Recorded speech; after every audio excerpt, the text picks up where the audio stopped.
السلام علیکم ورحمۃ اللہ، بسم اللہ والصلاۃ والسلام علی رسول اللہ۔ سوال آ گیا جی، فتح مکہ کے موقع پر کیا نبی کریم صلی اللہ علیہ وسلم اور صحابہ کرام نے عصر کے وقت روزہ افطار کیا تھا؟ میرے علم کے مطابق یہ عصر کے بعد کا معاملہ ہے۔ اللہ کے رسول صلی اللہ علیہ وسلم اور صحابہ کرام نے عصر کی نماز کے بعد روزہ افطار کیا تھا۔ اس کی وجہ یہ تھی کہ دشمن بالکل قریب تھا اور امکان تھا کہ دشمن کے ساتھ ٹکراؤ ہو جائے گا، اس لیے اللہ کے رسول صلی اللہ علیہ وآلہ وسلم نے صحابہ کرام کو روزہ افطار کرنے کا حکم دیا۔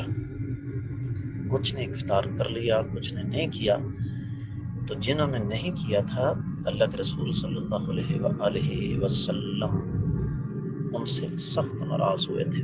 امید ہے کہ آپ کو سمجھ آ گئی ہوگی۔ واللہ تعالی اعلم۔